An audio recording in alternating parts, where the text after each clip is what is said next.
it. What's up, nerds? What's going down? Welcome to another episode of Bank Black and Nerd Culture. We coming to you right now with a instant reaction from watching Guardians of the Galaxy 3. All right, if you tuning into this show, man, this is the show where we break down superhero, comic book, pop culture, all of the good content that you love, but we give it to you from the beloved black perspective. All right, so if you love black people and you love this nerd content, then you are definitely in the right place. Today I am joined as always by my co-host, Mr. Kevin. Make him call you Star Lord Channel.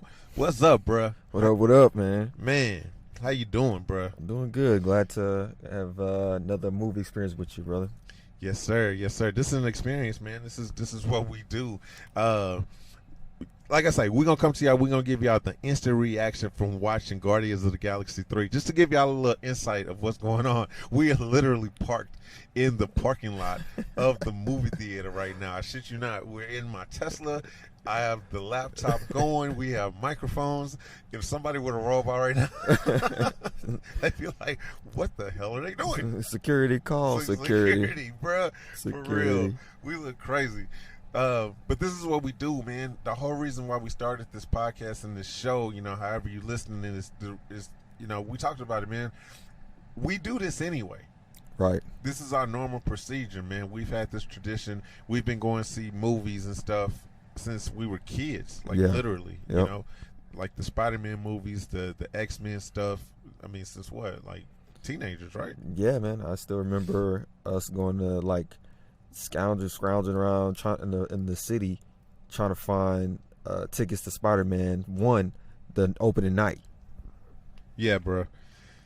Yeah. So this is our tradition. I mean, this is what we do, and every time we finish a movie, we come out and we chop it up. We talk about our likes and our dislikes, and we literally didn't say nothing to each other coming out the theater right now because we're saving it for I just breaking it down right now. I just didn't want to talk to you. Yeah. You farted in the movie theater. I smelled that stuff. I knew it was you, and I was trying to talk to you at the same time. That's disrespectful, man. I apologize. I do apologize, brother. But man,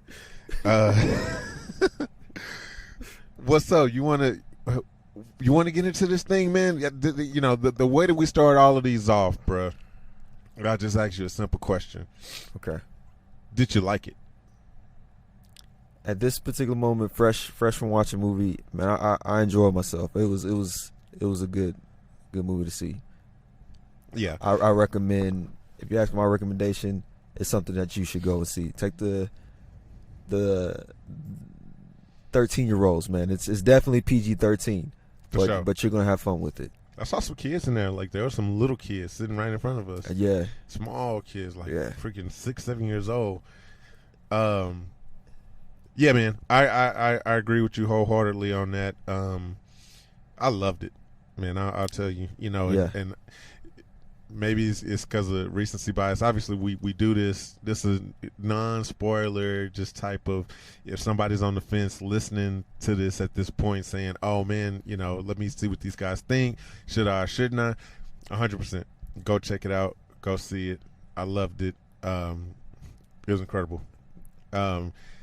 Usually we do a quick synopsis that sometimes ChatGPT helps us out with, man. So this is an instant reaction. We're going to do a full breakdown of this movie come later this week. So we'll have a full breakdown, Easter eggs, all that kind of stuff. Yeah. So maybe we don't even need to go into our traditional synopsis, man. Like I say, we'll just kind of talk about the feelings. The feelings. Hey, man, I thought they were going to bring that song out. The soundtrack, as usual, was on point, man. Absolutely. That's a great point, man. I mean, yeah.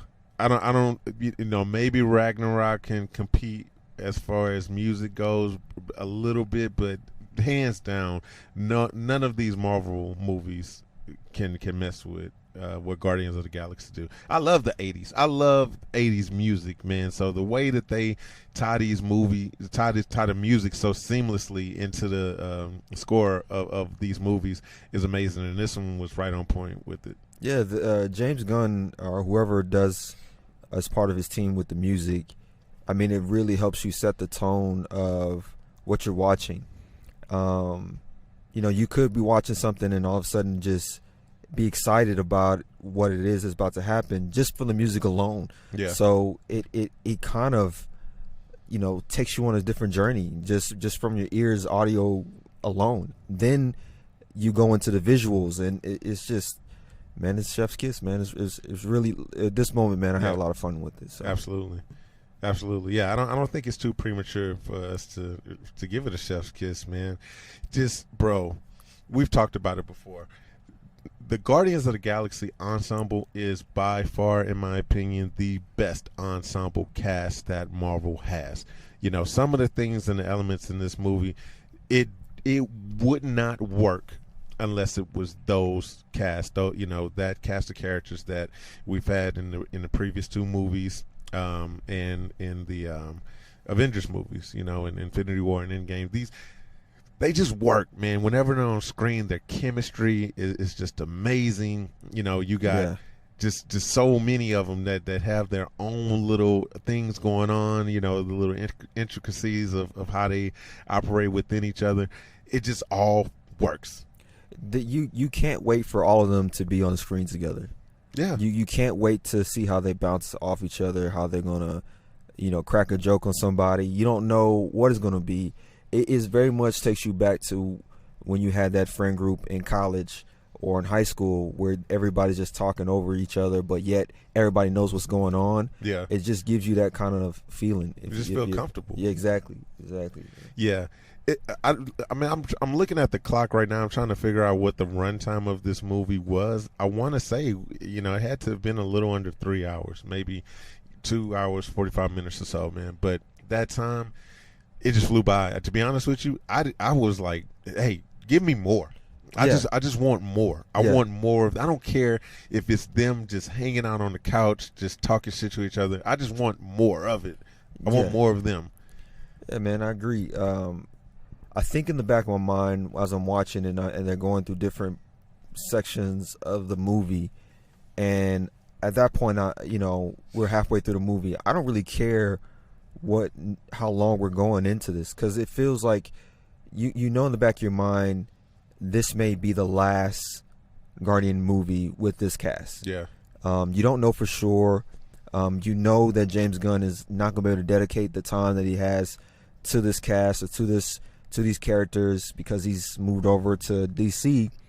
So you're just kind of, enjoying it, milking it in, enjoying the taste kind of thing, like, savoring the taste, let's just say. Yeah. So yeah, I wasn't really looking at my watch.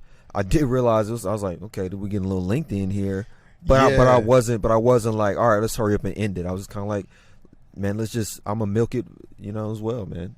Yeah, it just, let's get into the villainy of it, man. We've kind of touched on it before that the things that make a good villain is when the stakes are good stakes, so you just say steak. Did you say steak? No, when the stakes are high, the stakes are high for the protagonists of the movie, the heroes of the movie, but not too crazy, not too outrageous. So I loved this one, man. I love that it wasn't I'm gonna obliterate the universe type shit. It was more like, hey, I want Rocket. And it was for good reason. It made sense. When you can watch a movie, a sci-fi movie, and you can really be compelled with what the villain is actually going for, and it's not overly cartoonish or overly goofy, that makes a good movie for me. Because it made sense why he was going after Rocket. He needed Rocket because Rocket was the only thing that he had ever experimented with that actually kind of took on a mind of his own. Everything else was flawed in a kind of a way, and he's trying to create like the perfect species, the perfect type world. Okay, yeah. If we get into that particular character, I think they picked the right actor. They gave the right tone. Some of it is a little bit more basic villain than what we've had. Yeah. But it's definitely needed, and you will enjoy it because your focus when you're going to see Guardians are the Guardians, and sometimes you need those type of characters so that you can focus on the character building of your protagonist. Yeah. So that's a good point. He's not a perfect villain. You know, he's No, not no. he's not a Killmonger. He's not a Thanos. He's not the upper echelon type yeah. type villain. But they also didn't ruin it by overcasting like they did in Thor: Love and Thunder, and completely wasted the talents of Christian Bale. You know, this you know, I didn't recognize the actor. I don't want to disrespect him and call him a no name actor. You know, you're like, oh, you got some asshole off the street. You know, but he did a good job, like you say. Yeah, sometimes he had the cartoon villainy type thing, but his reasoning for being a villain, you know, I thought was good. I definitely think that they really emphasized his drive. Some maybe think it might have been redundant, but it was so needed to see what pushed him, what brought him to where he was, and it all kind of connects. You know, you got to let go of the concept of every villain can't be Thanos, every villain can't be Killmonger, and every villain can't be what we're hoping that Kang will be. But if Kang will still be right. Oh man, I'll play Kang. Marvel, hit me up, bro. Holla at your boy. I'm gonna get in the gym. Nah, I hope Jonathan Major stay on. Yeah, man. No dramas. Yeah, that dude, man. No, but I'm with you. Now that makes sense, man. So yeah, I definitely felt compelled by what the villain was going after. Dude, like I say, just can't say enough about the cast. I mean, one thing that I kind of wished that didn't happen after Endgame was Marvel released like some what do you call it, like some canceled shots and things that got edited out of Endgame. Okay. And one of the things that was a major talking point was Gamora. Not getting dusted away with Thanos' army and just walking away. Because remember, after we left Endgame, Thor had joined up with the Guardians and they were on the ship, and Quill was searching for Gamora. And the huge question for months was, where's Gamora? What's going to happen with Gamora? But then when they released those scenes, it answered the question. You had that scene where you saw Gamora just kind of walk off, so you knew that she wasn't dead. You knew that she didn't get dusted. Yeah. And she just willingly walked off. I wish that they had not released that, and it just been a surprise going into this movie. That is the only thing that I would have wished for going into this movie. Like us being completely blind to what happened to Gamora. Man, that's a good thing to think about. But of course, we can't think 3 years in advance like that. Yeah. And you didn't know if you are hopeful that you can get all the actors you can back. But by that time, I think James Gunn was in a little bit of hot water at that point. Yeah, so, it was all over the place, man. Yeah, so you kind of had to do some setup.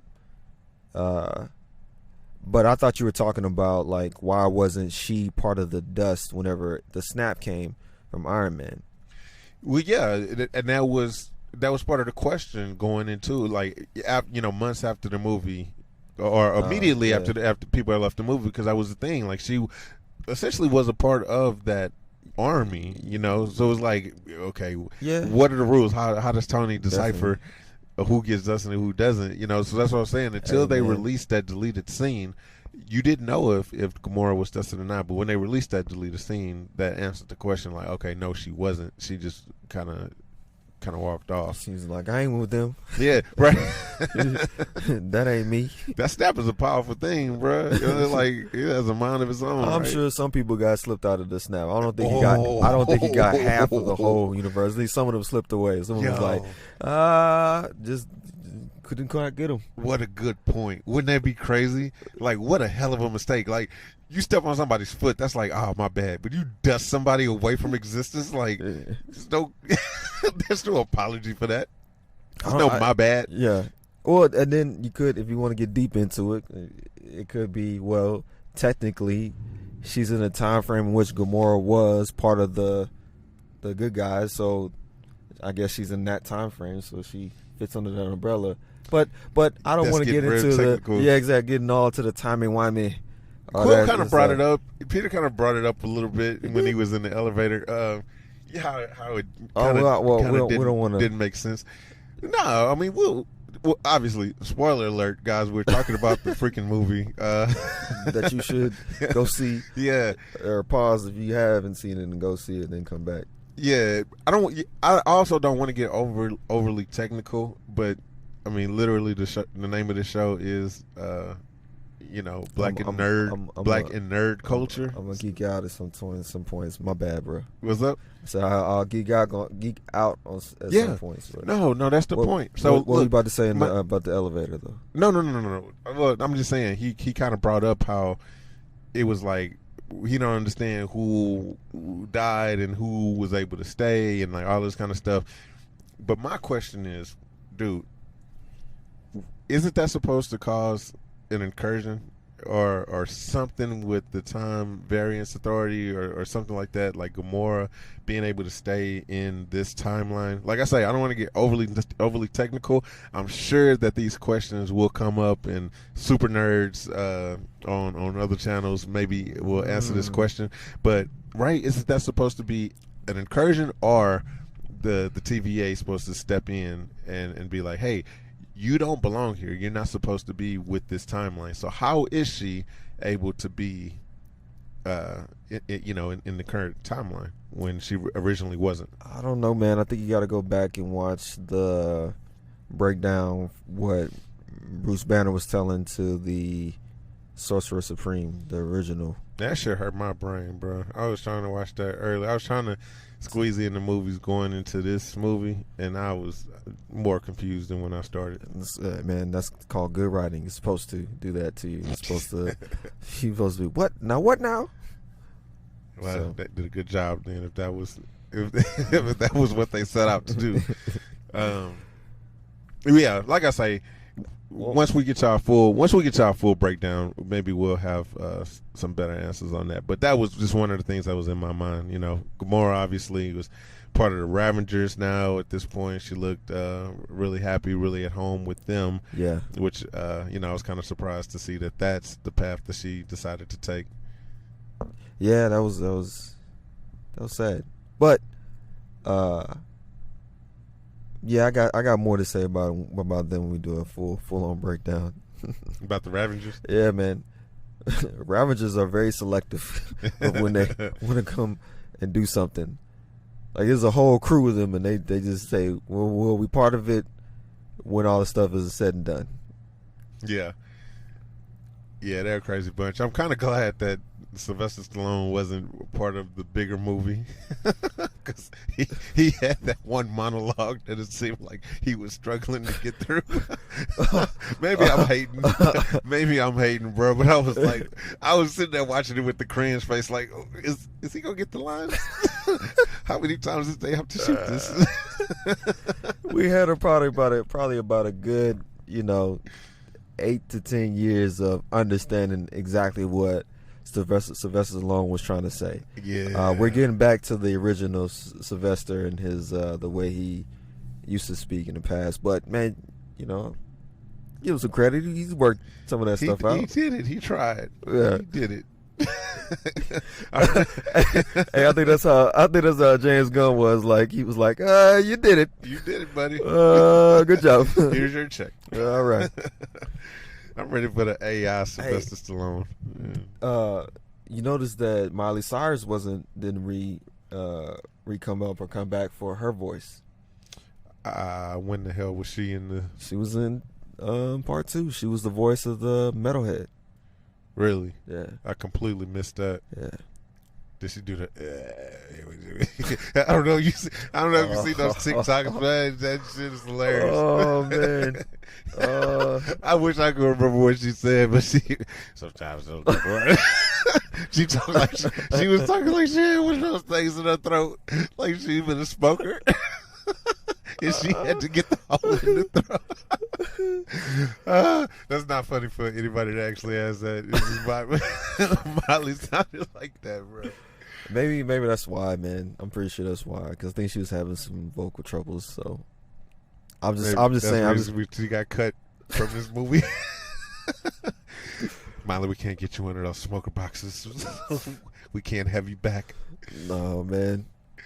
Oh, dude. No, but obviously, man, I'm in a good mood. Anybody listening to this, man, and thinking, oh, he's slurring a little bit. Yeah, I've been drinking. That's what we do. You know, we drink, we have a little sauce, and we watch these movies and have a good time. Kevin tries to grab my hand during the movies. I have to swat it away. It's just normal. It's just a part of the process. This is what we lies. Do. I need you to stop spreading these fake news, man. Enough is enough. At least say pause every now and again, man. I don't pause. I play. Okay. I play. All right. This is what I do. The other thing that I liked about this movie is just the different unique things you see in the galaxy when you kind of ride along with them, man. So yeah, and that's what I was saying earlier, man. It works because it's them. You know, any other movie, any other cast, bruh, it's just like, what the hell is this? Why is there a planet made of flesh? You know, but whatever they do, it works because it's them. Man, it was fun. It was like really watching a comic book, man. You don't know what's going to happen. You don't know what creature's going to be around the corner, and all of it was like, well, this is fun and weird and unique and gross, and yeah, man, it was good. That was one of the things that stood out to me. It was one of the things that stood out in the first movie to me. I was expecting or hoping for some of that in the second movie, but they really needed to get, I guess, through whatever they were trying to do with that story, and then they kind of brought that same kind of character development, but then also the kind of the world building in this one, which probably one of the highlights of the movie for me. Yeah, man, they managed to.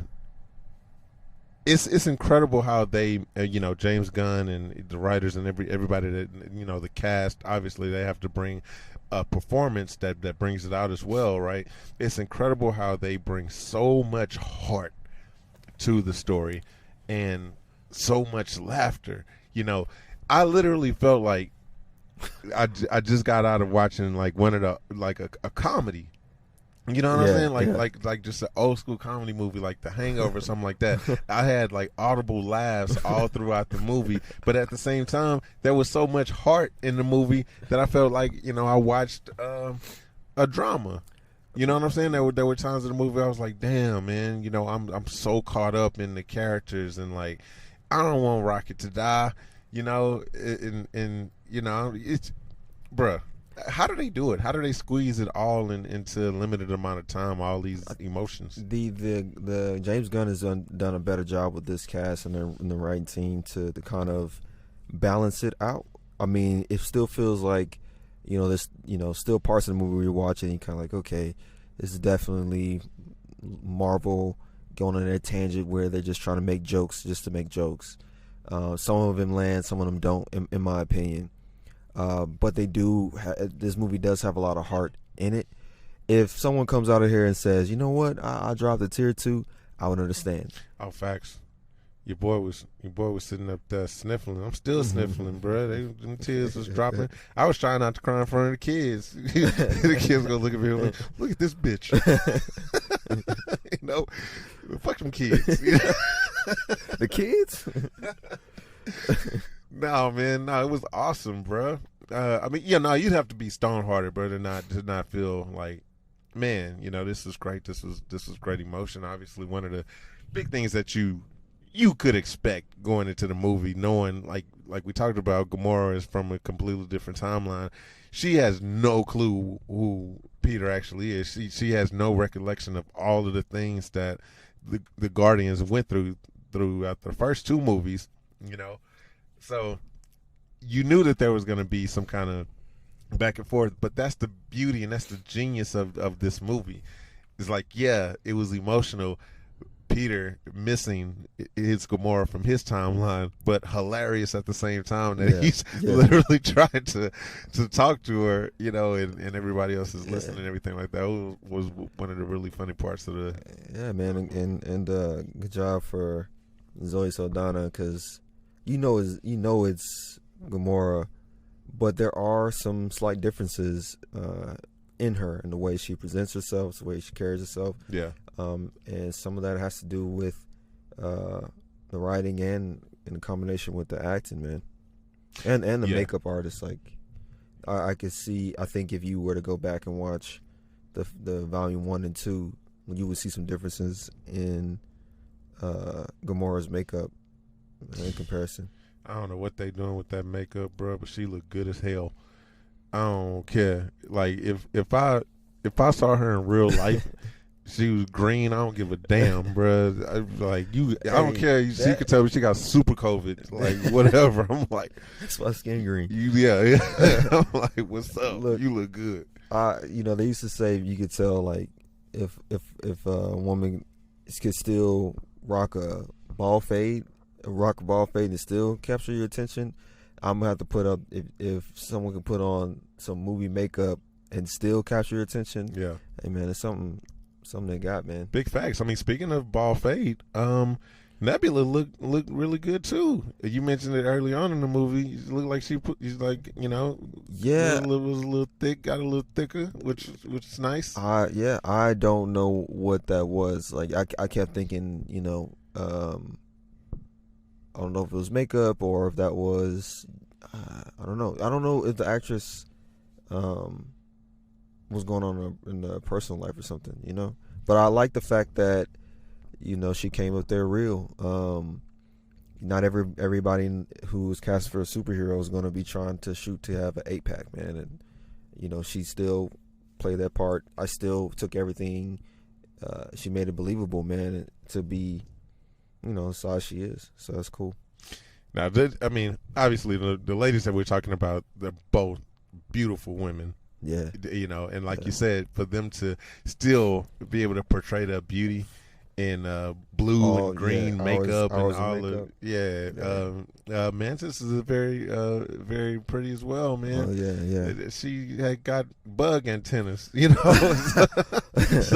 she has big eyes and antennas. Yeah, bro. I mean, man, shout out to the entire cast. I had no idea you was attracted to antennas like that, man. I'm gonna have to hide your bugs. Yeah, man. Watch out for them cockroaches. Yeah. Tim be on them. Hell yeah. Never know. No, man, but what an incredibly fun ride. I mean, there's just so much to pull from the movie, man. Like, as I say, we're gonna do a full breakdown. I'm a bootleg it, and watch the movie again and actually take notes. I don't feel bad bootlegging a movie after I've already paid to actually see it. So, whatever, y'all can write in and be like, "Oh no, you should like." No, I'm not gonna go pay for it again. That's exactly how they gonna sound. Yeah, I've paid for it exact once. Tone. But in order to do a full breakdown, yeah, that ain't cool. Yeah. Now these Marvel has got enough money for me. Trust me, man. Like we just talked about, we bring y'all into an experience, dude. We've been doing this for decades now, right? Yeah, that's not a reach to say that we've held this tradition for decades since we were like 15 years old. Yeah. I do the math. I'm not good at math, but yeah, you're right. Yeah, bro. So hell no. Shoot, I ain't giving them another dime for this movie. I'm about to pull it up on one of them sites that's gonna potentially give my computer a virus, take notes, and come at you with a full breakdown of this movie, man. But all in all, I mean, the reaction that I give this movie instantly, bro, is amazing. I really, really enjoyed it. I really, really liked it. It was fun. I definitely 100% recommend anybody to go see it. So yeah. All right, man. Same here. I recommend going seeing it. I think there are a few things here and there, but there's nothing. I think it all kind of goes together. But you're gonna have fun, and at the end of it, man, it's definitely worth your money once, twice, 3 times I don't know about. But yeah. Yeah, man. Well, what's up, bro? You want to end it and get on home before our wives kick our ass and think that we are doing some crazy, you know, those memes like he's probably out there cheating on me, and then you show like what's going on in reality. It's like, nah, these damn fools are sitting in the car with a full studio setup outside of the movies. Time has been recorded. Yeah, you got a smart car, so that could at least be tracked. So time was tracked. Yeah, man, listeners, y'all should, anybody listening, man, you should feel honored. We're bringing you guys into our tradition right now. But no, we appreciate it, man. We love it. We love you guys being here. We love you guys listening. We're gonna wrap it up right now, but as I say, we're gonna come to you with a full breakdown of the movie, a little bit more going into depth. You know, obviously we didn't even talk about that Rocket is the protagonist of the movie, kind of the silent hero, possibly the silent hero of the entire saga, right? You know, so we'll get a lot more in depth into that, a lot more in depth into Adam Warlock.